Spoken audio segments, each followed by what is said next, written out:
as the title would suggest, we're going to talk a lot about groups. So what is a group? Most of you would remember from this definition in abstract algebra, but just as a reminder, a group is a set with an operation applied to it that satisfies these four conditions. So this is kind of an algebraic object, but geometric group theory, as the name would suggest, really wants to think about it in a geometric sense. So how do groups act on spaces, and how can we actually consider a group to be a geometric object in and of itself? So as a familiar example, we have the dihedral group, that is the group of symmetries of a regular polygon. So in this case, we're looking at the dihedral group of a square. So this consists of rotations of the square, so just spinning it around, or flipping it over an axis of symmetry. So that's pretty obviously like a group that's related to a geometric object. And we often think about groups in this sense, but as geometric group theory is kind of progressing, we're actually thinking about groups not only acting on geometric objects, but thinking of them intrinsically as geometric objects in and of themselves. So how we can kind of build that up is first talking about group presentations, which, as the name would suggest, is a way of like describing a group without having to list every single element, which is tedious at best and kind of impossible if you haven't been in a group. So a group presentation, you take a set of generators and a set of relators. The generators are basically like in the dihedral group, they would be your rotations or your reflections. And then the set of relations between these generators are basically encoding what words or like strings of elements, where we see like A, B, B, A, B inverse. So what words in the group are actually equivalent to the identity in that group. The presentations are pretty much, they have these two parts, and you can see it in this presentation here. So on the left, d sub n is equal to sigma tau. Sigma tau are our generators, where sigma is a rotation and tau is a reflection.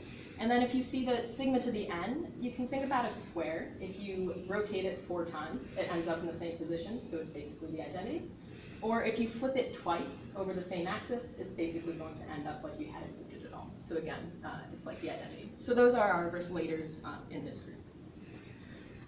So an interesting problem that comes up with group presentations is the word problem, which is actually more of a combinatorial problem in groups. And it actually is depending on our ability to determine whether for some presentation of a group, if 2 words represent the same element in that group, or equivalently, if a word represents the identity in that group.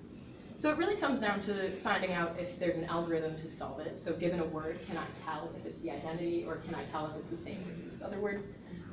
And it might seem kind of simple, but as like a pretty simple example, going back to our friend, the dihedral group, if you have this word, sigma to the 5th tau sigma tau, it doesn't automatically look like the identity. But if you kind of apply some of the defining relations that we have in the presentation, you can work it down to the identity word in that group. So, as a little preview, when we get to the word problem, we'll actually find that in some groups it's unsolvable, but in a particular set of groups, hyperbolic groups, you get guaranteed a solution to this problem. But we still are kind of stuck on how can we consider a group intrinsically as a geometric object in the beginning. And this comes down to a Cayley graph. So a graph consists of a set of vertices and a set of edges between those vertices. A Cayley graph is basically saying that your vertices, the little points in your graph, are actually going to be all of the group elements G in big G. And then to move from one element in the group, you apply a generator by right multiplication. So in this case, to move from the point G in a group to GS, you just move along the edge, and it's a directed edge. So what's an example of some Cayley graphs? So this is just the integers with the operation of addition. So the top one is the generating set 1, and you can see it's just a straight line. If you move along one of the lines, it's like adding 1, so you go from 0, plus 1 to 1, plus 1 to 2, and then if you go against the directed arrows, you're just subtracting. And so you can build the entire integers with this graph. You can also have the generating set of 2, 3 for the integers under addition. In the picture that we have here, the red lines are representing 2, so if you move along the arrow, you're adding 2. If you move in the opposite direction, you're subtracting 2, and then the blue lines are representing the generator of 3. So you can kind of build graphs. These are 2 pretty simple ones. You could get pretty complex ones depending on what group you're looking at, but this is really allowing us to look at a group as a geometric object. And in fact, we can actually apply a metric, which lets us relate the points in our graph to each other. And so we're particularly interested in the word metric, which defines the distance between any 2 vertices in your group as the shortest path in between them. We'll also kind of call this a geodesic. It's like the shortest path between 2 points in your graph. And you basically say that each edge has a weight of 1, so you just add it up, and that's your distance between any 2 points. So if you combine the word metric with a Cayley graph, you suddenly have a way of looking at a group in a very geometric fashion. So it's not just acting on a space, but it can be considered a metric space in and of itself. Which brings up the question of what kind of geometry can groups then exhibit? So broadly, there are 3 main curvature regimes: positive, which would be like a sphere; flat, which would be like the Euclidean plane; and negative, which we think of as like a saddle space. And negative is really where like hyperbolic geometry kind of comes in. So we, in this kind of looking at hyperbolic groups, are asking broadly to look for groups that have Cayley graphs that can be understood as negatively curved in some sense. And so this is really based on a metric requirement, based on a non-negative number delta, that all the points in this metric space are satisfying. And we call this delta hyperbolicity. So there are multiple definitions of delta hyperbolicity and how you can look at them. A lot of them kind of revolve around triangles. We're just going to focus on this one. It's the insides. So you can define the endpoints of a triangle, which we'll see a picture, which will make it a little bit clearer after this. That split up each side into pairs of equal length, and then you have distances between these endpoints. The insides is the largest of these distances. And then we say that a space is delta to hyperbolic if the insides of any triangle in that space is less than or equal to delta. So we can see that that's kind of satisfying a requirement based on this non-negative number, delta. And so the triangle on the bottom in this picture shows the endpoints of the triangle, and also the dotted lines would be the distances between the endpoints. You would choose the largest of those lines, and you would say that's the insides. And if any triangle that you have in a particular Cayley graph has insides less than delta, then it's delta hyperbolic. The triangle above it kind of shows a similar idea, but it's actually that triangles are thin in delta hyperbolic space, which is basically saying that one leg of the triangle fits within the neighborhoods of the other 2 legs. So, what are some examples of hyperbolic groups then? Any finite group is actually a hyperbolic group. Why? Well, there's a finitely many number of triangles, so you can make a list of all of your triangles and then simply select the insides that's the largest and say, okay, we're going to choose delta to be that, so then it's delta hyperbolic group. The integers with the addition, which we saw the Cayley graphs earlier, is also a hyperbolic group. If you remember the Cayley graph for the generating set 1, it's just a line. So a triangle would just be a segment of the line, so it's pretty easy to be convinced that it's actually just 0 hyperbolic space. So you can see 2 examples of hyperbolic groups in that case. As an example that's not hyperbolic, you have the Z2, which is actually quasi-isometric to the Euclidean plane. And the plane is very flat, if you remember kind of the idea of negatively curved, so that's clearly not a hyperbolic space in that sense. But why are we interested in hyperbolic groups? What makes them so special? Well, lots of things, but we're particularly looking at the word problem today. So I wasn't really interested in trying to solve the word problem or going into the kind of finding an algorithm to figure out how to particularly tell if this word is or isn't the identity. But hyperbolic groups have this really interesting property that they guarantee a solution to the word problem. And this really comes down to a special way that you can present hyperbolic groups, because their geometry ensures the existence of a Dane presentation. So we have these 3 requirements for a Dane presentation. The first is basically saying that you have relators of this specific form, and then you have the relators, you know that the v sub i's are shorter than the u sub i's. And so note that the relators are encoding the equivalents in the group of u sub I and v sub I. So if we see that R is equal to u v inverse, that kind of is saying that you can rearrange it and you actually have that u is equal to v inverse, or is equal to v. And then we also see this big third one, which is really the crux of the matter when it comes to trying to solve the word problem, which is basically saying that when you have this word that's been reduced all the way down, then you know that at least one of these u sub I strings is going to appear, and then you can always shorten the word that you have simply by replacing the v sub I, which is equivalent.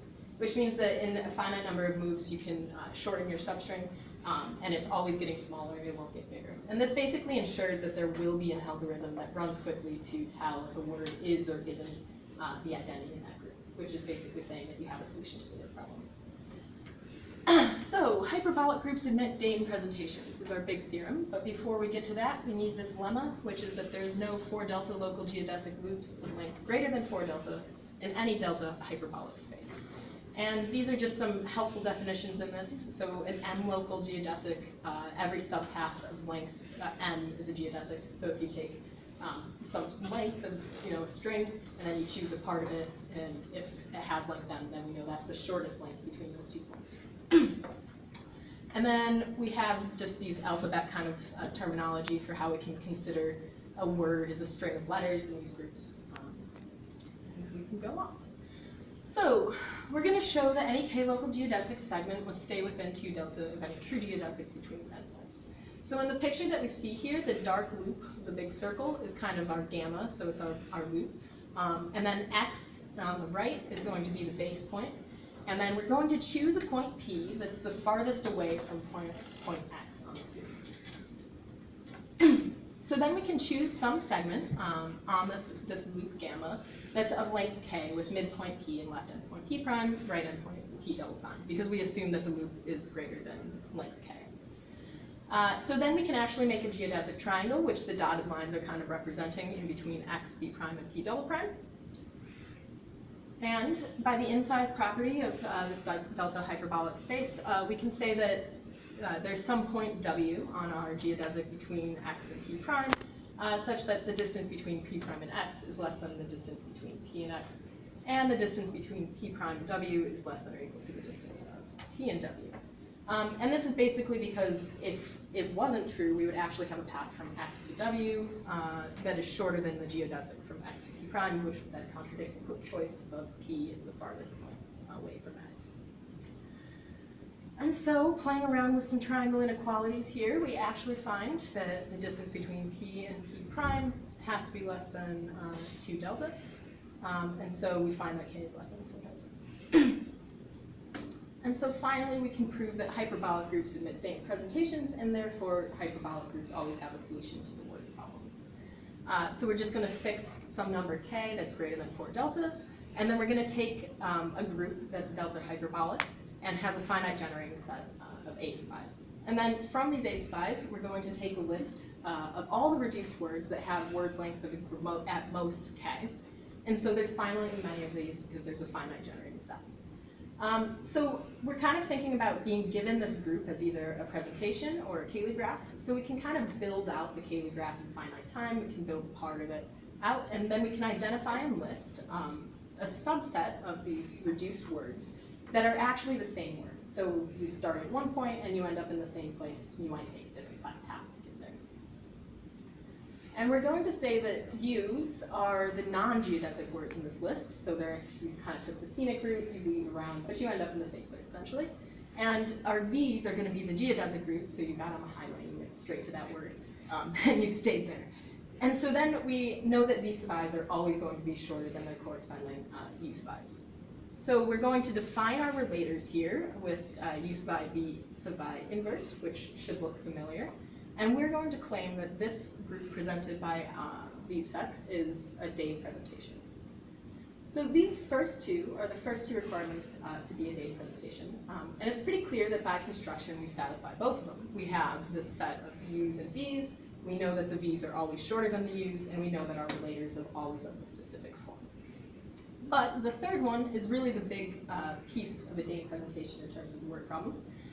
So we want to know that if we reduce all of these occurrences of our generators, so basically just making the word as short as possible, deleting the terms that are inverses, then we know that one of these U strings appears, which is one of our longer ones.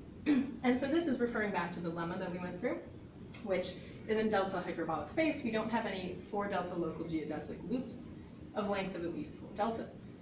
So then if we have any loop that has this greater length than 4 delta, we know that it has a subsegment of length less than or equal to k that is non-geodesic. By the way that we selected our U sub i's, we know that this subsegment has to be just that.